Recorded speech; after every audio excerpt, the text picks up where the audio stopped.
हमारी पिछली क्लास में हमने एमएस वर्ड में 6 अलग-अलग तरीकों से टेबल बनाना सीखा। लेकिन टेबल बनाने के बाद उसे फॉर्मेट कैसे करना है? उसे फॉर्मेट करने के लिए हमें अलग से एक टैब मिल जाती है। जैसे ही आप टेबल तैयार करते हैं, आपको अलग से एक टैब मिलती है डिजाइन नाम से। लेआउट नाम से भी एक टैब मिलती है, लेकिन उसके बारे में मैं आपको ऑलरेडी पढ़ा चुका हूँ। उसके बारे में ऑलरेडी एक वीडियो मैं बना चुका हूँ। अगर आप देखना चाहते हैं, वो वीडियो सीखना चाहते हैं लेआउट टैब के बारे में, तो इस वक्त आपको आई बटन पर लिंक नजर आ रहा होगा, जिस पर क्लिक करके आप लेआउट टैब पूरी की पूरी सीख सकते हैं। आइए बढ़ते हैं डिजाइन टैब की ओर। डिजाइन टैब से आप अपनी टेबल को फॉर्मेट कैसे कर सकते हैं, ये सीखते हैं। डिजाइन टैब में आपको फर्स्ट जो कुछ ऑप्शंस मिलते हैं, वो होते हैं आपकी टेबल को हाईलाइट कराने के लिए, कुछ मेन पॉइंट्स को हाईलाइट कराने के लिए। जैसे कि हेडर रो, यहाँ पर ऑलरेडी टिक मार्क है और इसका रिजल्ट ये है कि हमारी जो हेडिंग्स है हमारी टेबल पर, वो अलग से हाईलाइट हो गई हैं, जिससे पता चले कि हाँ ये हेडिंग्स है। बाकी डाटा से ये थोड़ा अलग नजर आना चाहिए, क्योंकि हम टेबल बना रहे हैं, हमें पता होना चाहिए कि हमारा मेन पॉइंट क्या है। इसलिए इसने हेडिंग्स को अपने आप यहाँ पर फॉर्मेटिंग दे दी है, अलग से इसको हाईलाइट कर दिया है। अगर आप इस पे से टिक मार्क हटा देते हैं तो ये फिर से पहले जैसी नॉर्मल हो जाएगी, जैसे आपका बाकी डाटा आपकी टेबल में लिखा हुआ है। पर ये जरूरी है तो हम इसे टिक मार्क कर देते हैं, ताकि हमें पता रहे कि ये हमारी हेडिंग्स है और ये डाटा किस चीज के लिए लिखा हुआ है, जैसे कि मार्क्स या रिजल्ट या सब्जेक्ट्स। इसी के जैसे आपको एक और ऑप्शन मिलता है टोटल रो। अगर आप टोटल रो को थोड़ा हाईलाइट करके दिखाना चाहते हैं, क्योंकि टोटल निकाला गया है, उसे थोड़ा आपको मेनली दिखाना पड़ेगा, तो इस पर आप टिक मार्क कर सकते हैं। जैसे आप इस पर टिक मार्क करेंगे, देखिए आपकी टोटल वाली जो रो थी वो भी अलग से हाईलाइट हो जाएगी, बोल्ड हो जाएगी। अपने आप आपको मैन्युअली ऐसा नहीं करना पड़ेगा, बस आपको टिक मार्क लगाना है या हटाना है। अगर आपको ऐसा नहीं चाहिए, तो आप चाहते हैं ये भी बाकी डाटा के जैसे नॉर्मल नजर आए, तो आप इस पे से टिक मार्क हटा भी सकते हैं और ये पहले जैसा नॉर्मल भी हो जाएगा। ठीक है, इस पर टिक मार्क कर देते हैं, ऐसे ज्यादा अच्छा लग रहा है ना। उसके बाद हमें ऑप्शन मिलता है यहाँ पर बैंडेड रोज। बैंडेड रोज से क्या होता है? ये हमारी टेबल की फॉर्मेटिंग के लिए है। कई बार क्या होता है, ये अलग अलग लाइन्स हमें नजर आती है, तो हम क्या होते हैं, हिंदी के मार्क्स देख रहे हैं, यहाँ तक जाते हैं, पजल हो जाते हैं कि ये लाइन कौन सी थी। आप इन्हें अलग से हाईलाइट कराना चाहें, इनमें डिफरेंस रखना चाहें, तो इस पर क्लिक कर सकते हैं। बैंडेड रोज पर आप क्लिक करेंगे तो क्या होगा, एक रो को छोड़कर दूसरी रो आपकी फॉर्मेट हो जाएगी किसी अलग कलर में, कुछ इस तरीके से। ये दिखने में भी अच्छा लगता है। अगर आपको ऐसा चाहिए तो आप इस पर टिक मार्क कर सकते हैं, अदरवाइज आप इस पर से टिक मार्क हटा दीजिए, तो ये फिर से पहले जैसा नॉर्मल भी हो जाएगा। इसी के जैसे आपको इसके सामने ऑप्शन मिलता है बैंडेड कॉलम्स। ये तो रोज था, इसने रोज को, एक रो को छोड़कर दूसरी को फॉर्मेट कर दिया था अलग कलर में। यहाँ पर कॉलम की बात हो रही है। अगर आप इस पर टिक मार्क करते हैं तो एक को छोड़कर दूसरा कॉलम अलग कलर में फॉर्मेट हो जाएगा, उसके कलर चेंज हो जाएगा। ये भी आपकी चॉइस है, आप चाहते हैं ऐसा हो, आपकी टेबल ऐसी नजर आए, तो आप इस पर टिक मार्क कर सकते हैं। अदरवाइज आप इस पर से टिक मार्क हटा दीजिए, आपकी टेबल फिर से पहले जैसी नॉर्मल हो जाएगी। अब दो ऑप्शन हमारे पास यहाँ बचते हैं, वो है first column and last column. इसमें क्या होता है, आपको कई बार फर्स्ट कॉलम को हाईलाइट करके दिखाना पड़ जाता है। जैसे हमारी यहाँ पर हेडिंग्स लिखी हुई है कि ये सब्जेक्ट्स है, ये मार्क्स है, ये रिजल्ट है। ऐसे ही हो सकता है आपको ये सब्जेक्ट्स के नाम हाईलाइट करके दिखाने हो, तो आप फर्स्ट कॉलम पर टिक मार्क कर सकते हैं, क्योंकि हमारे सब्जेक्ट्स के नेम फर्स्ट कॉलम में लिखे हुए हैं, तो ये अपने आप हाईलाइट हो जाएंगे, इनकी फॉर्मेटिंग थोड़ी चेंज हो जाएगी।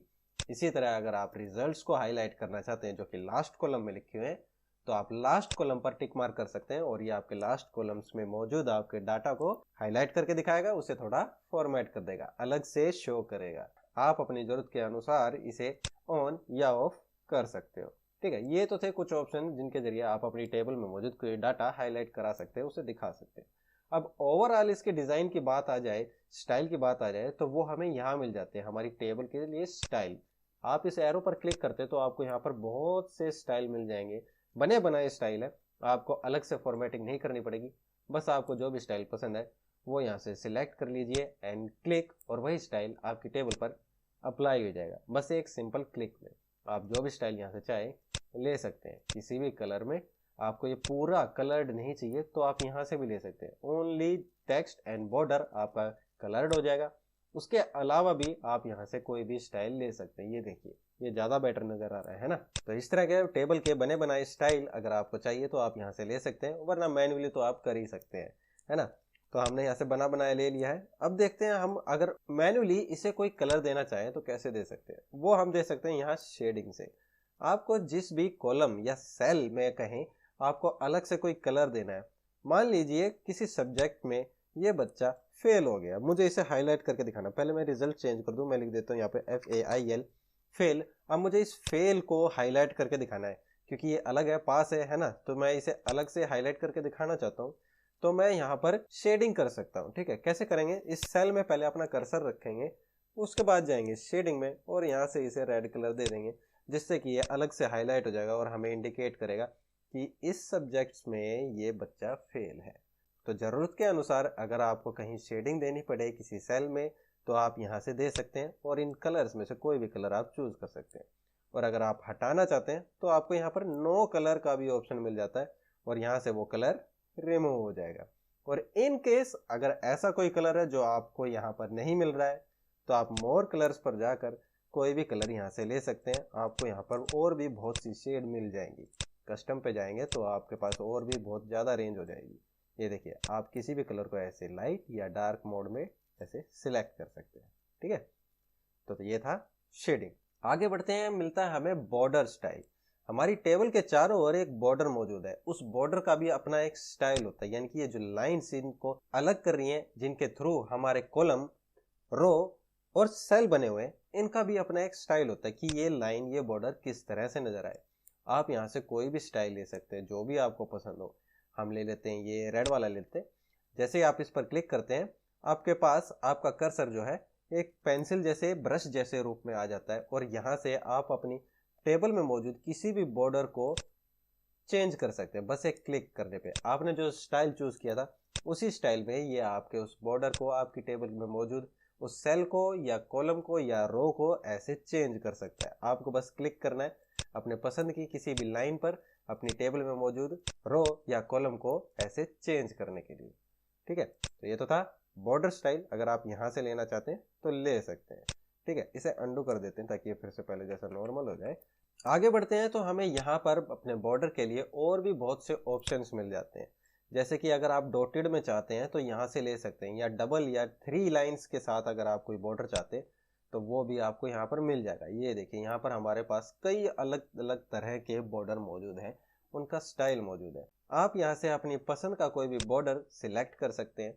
उसके बाद यहाँ से आप उसकी विड्थ भी डिसाइड कर सकते हैं। आपने जो स्टाइल लिया है उसकी विड्थ यहाँ से कम ज़्यादा कर सकते हैं। फिलहाल मैंने कोई ऐसा स्टाइल ले लिया है जिसमें विड्थ अवेलेबल नहीं है, इसलिए हम दूसरा कोई ले लेते हैं जिसमें हमें ज़्यादा ऑप्शन मिले। मैं ये वाला ले लेता हूँ फिलहाल। ठीक है, इसमें देखते हैं हमें कितने ऑप्शन मिलते हैं। ये देखिए, इसमें मुझे बहुत सारे ऑप्शन मिल गए हैं हमारी इस बॉर्डर की विड्थ के लिए कि हमारा ये बॉर्डर कितना मोटा नजर आए।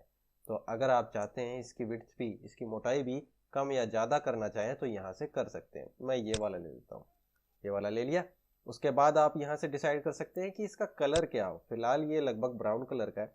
अगर मैं इसे ब्लैक करना चाहूँ तो यहाँ से ब्लैक भी ले सकता हूँ, या येलो या ब्लू ले लेते हैं। देखते हैं क्या ये काम करता है।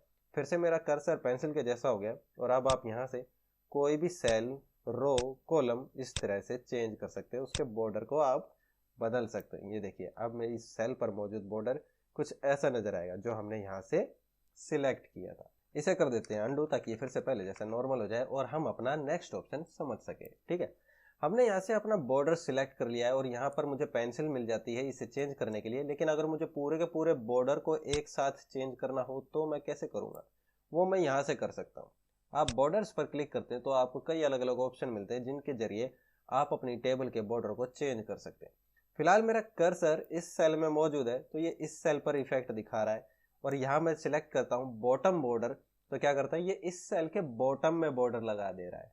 अगर मैं क्लिक करूंगा बॉटम बॉर्डर तो इस सेल के बॉटम में बॉर्डर लग जाएगा जो मैंने यहाँ से सिलेक्ट किया है। इसी तरह अगर आप टॉप बॉर्डर सिलेक्ट करते हैं तो इस सेल के टॉप में बॉर्डर लग जाएगा। इसी तरह लेफ्ट, राइट, और अगर नो बॉर्डर करेंगे तो इस पे से बॉर्डर हट जाएगा, बॉर्डर लगेगा ही नहीं।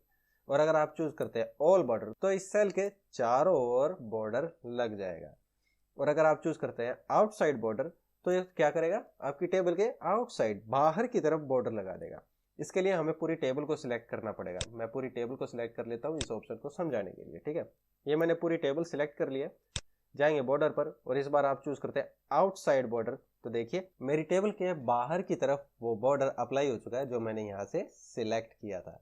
और अगर आप चूज करते हैं इनसाइड बॉर्डर तो बाहर की तरफ तो बॉर्डर अप्लाई नहीं होगा, लेकिन अंदर जितने भी सेल्स मौजूद है सब पर ये बॉर्डर अप्लाई हो जाएगा। और अगर आप चूज करते हैं इनसाइड हॉरिजॉन्टल या इनसाइड वर्टिकल तो क्या करेगा, अंदर की तरफ बॉर्डर लगाएगा। हॉरिजॉन्टल करेंगे तो सिर्फ रोज पर लगेगा और अगर वर्टिकल करेंगे तो सिर्फ कॉलम्स पर लगेगा। इसी तरह आप डायगोनल भी कोई बॉर्डर लगा सकते हैं अपने सेल पर। Draw table view grid line आपको पता ही है, अगर आपको टेबल ड्रॉ करनी है और अगर व्यू ग्रिड लाइन करते तो आपको ग्रिड लाइन नजर आएंगी, अदरवाइज नजर नहीं आएंगी। उसके अलावा ऑप्शन जो आपको लास्ट में मिलता है वो है बॉर्डर्स एंड शेडिंग। क्लिक करते हैं तो कुछ वही जाने पहचाने ऑप्शन हमें यहाँ पर मिलते हैं जो अभी हम यहाँ से देख चुके हैं, यानी कि बॉर्डर कहाँ नजर आए, कैसा नजर आए। यहाँ से स्टाइल चूज कर सकते हैं, आप कलर ले लेते हैं, ब्लैक ले लेते हैं। ये देखिए अब हमारे नजर आ रहे हैं स्टाइल, इनमें से आप कोई भी स्टाइल यहाँ से ले सकते हैं जो भी आपको पसंद है। आप यहाँ से टाइप सिलेक्ट कर सकते हैं कि बॉक्स टाइप लगे, ऑल यानी कि अंदर बाहर सारा लगे, ग्रिड, कस्टम, या आप खुद डिसाइड करें कि कहाँ आए कहाँ ना आए। ठीक है, उसी के साथ कलर आपको जैसे कि मैंने बताया यहाँ से कोई भी कलर ले सकते हैं। विड्थ आप यहाँ से डिसाइड कर सकते हैं कि आपके बॉर्डर की विड्थ कितनी हो, कितनी मोटा या कितना पतला बॉर्डर आपकी टेबल पर नजर आए, आप यहाँ से सिलेक्ट कर सकते हैं। इसी के साथ आपको जो नया ऑप्शन यहाँ पर मिल जाता है वो है पेज बॉर्डर। ठीक है, ये तो था टेबल पर लगाने के लिए जो कि हम यहाँ से भी लगा सकते थे, अपनी डिजाइन टैब से भी लगा सकते थे, लेकिन पेज बॉर्डर हम यहाँ से लगा पाएंगे जो कि आप यहाँ से सिलेक्ट कर सकते हैं। बिल्कुल वैसे ही बॉर्डर है यहाँ पर जैसे हमने अभी टेबल पर लगाए थे, सेम वही ऑप्शन है। कलर आप चूज कर सकते हैं, यहाँ से विड्थ चूज कर सकते हैं, लेकिन जो चीज अलग है वो है यहाँ से आर्ट। अगर आप ये सिंपल से बॉर्डर अपने पेज पर नहीं लगाना चाहते तो यहाँ से आर्ट चूज कर सकते हैं।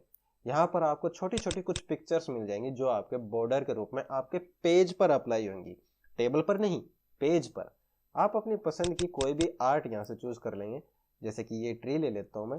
क्लिक करेंगे, मैंने कर दिया बॉक्स, बॉक्स टाइप में आ जाए, कुछ इस तरीके से मेरे पेज पर नजर आए। ठीक है, और अब आप कर देंगे इसको ओके, और आपके पूरे पेज पर इस तरह से बॉर्डर आ जाएगा, आर्ट के रूप में आ जाएगा। ठीक है, आप वापस जाते हैं अपने ऑप्शन पर तो यहाँ से इसको हटा भी सकते हैं। आप पेज बॉर्डर पर जाएंगे, क्लिक करेंगे नन एंड देन ओके, तो वो बॉर्डर आपके पेज पे से हट भी जाएगा कुछ इस तरीके से। ठीक है, वापस जाते हैं अपने बॉर्डर एंड शेडिंग ऑप्शन पर। लास्ट ऑप्शन जो मिलता है वो है शेडिंग। आप यहाँ से अपनी पसंद का कोई भी कलर चूज कर लेंगे। फॉर एग्जांपल मैं यहाँ से ग्रीन कलर ले लेता हूँ और इसको कर देता हूँ ओके, तो आपकी टेबल के बैकग्राउंड में ग्रीन कलर की शेडिंग आ जाएगी। आपकी पूरी की पूरी टेबल पर एक ही क्लिक में ऐसे शेडिंग आ जाएगी। वापस जाते हैं अपने ऑप्शन पर, बॉर्डर एंड शेडिंग पर क्लिक करते हैं शेडिंग। तो जैसे ही आप यहाँ से फिल चूज करते हैं, ग्रीन कलर चूज करते हैं, उसके बाद आपका यहाँ पर ऑप्शन एक और हाईलाइट हो जाता है पैटर्न, जिसमें पहले पूछ रहा है स्टाइल, यहाँ क्लियर है। आप यहाँ से डिसाइड कर सकते हैं कि सेकंड कलर जो पैटर्न बनाने के लिए आप यूज करना चाहते हैं वो कितना % यहाँ पर डार्क या लाइट नजर आए। तो हम इसे 50% कर देते हैं, हम कर देंगे यहाँ पर 50%।